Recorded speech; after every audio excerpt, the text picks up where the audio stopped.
Well, unsurprisingly, Daniel Andrews and his failed handling of the quarantine issue in Victoria are now very much in the news again.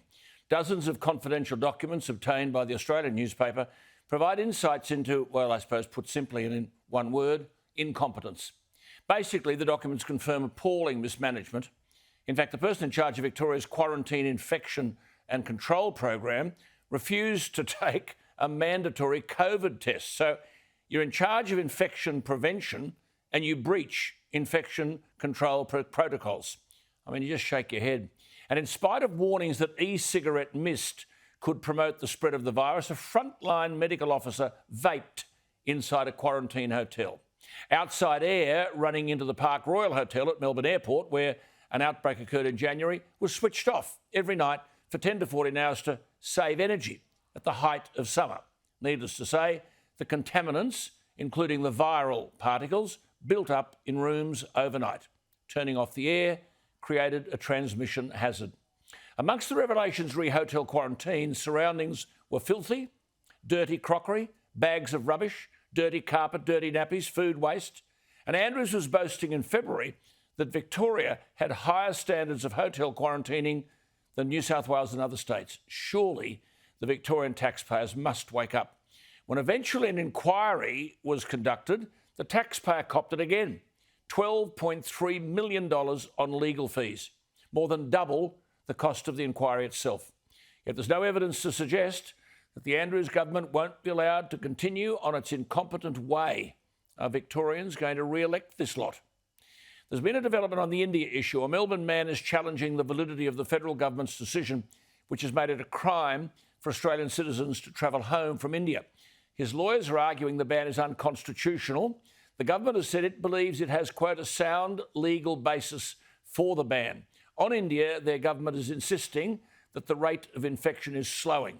As I've said, we seem to live with a new definition of pandemic, not how many deaths, but how many cases. As I've told you, lockdowns in many parts of India where people are hopelessly poor have led to starvation and death. Prime Minister Modi seems to have learnt that lesson. He's resisting calls for a national lockdown. Now, you've heard me talk about a national disaster fund in Australia, sink money from each budget into a fund, invested and managed. I have suggested it could be managed by former Prime Ministers Keating, Howard, Gillard, Abbott. And when awful floods and bushfires devastate Australians, people don't have to go cap in hand.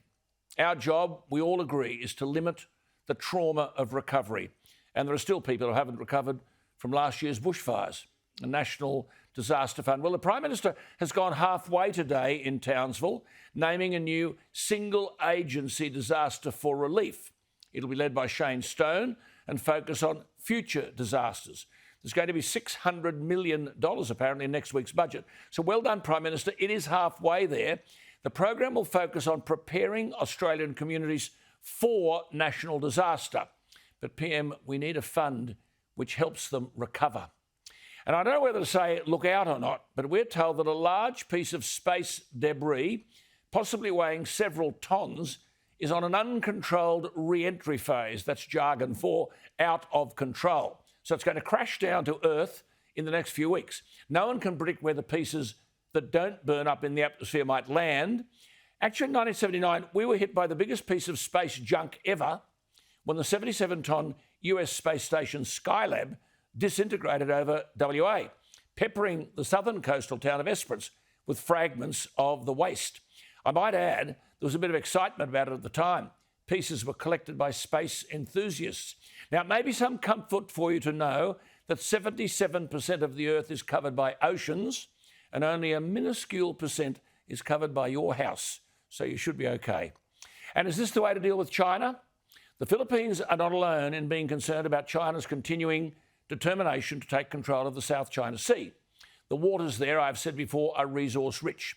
But the Philippines have a 200 nautical mile exclusion economic zone. Doesn't worry China. They go where they want, even though their claim to 90% of the South China Sea has been invalidated in international tribunals. Well, in an online meeting between the Philippine Foreign Secretary and his Chinese counterpart, the Philippine Foreign Secretary, known for colourful language on social media, tweeted, quote, "China, my friend, How politely can I put it? Let me see. Get the F out. And in response to criticism, the Philippines Foreign Secretary, Teodoro Locsin, responded, usual suave diplomatic speak gets nothing done. And he's most probably right.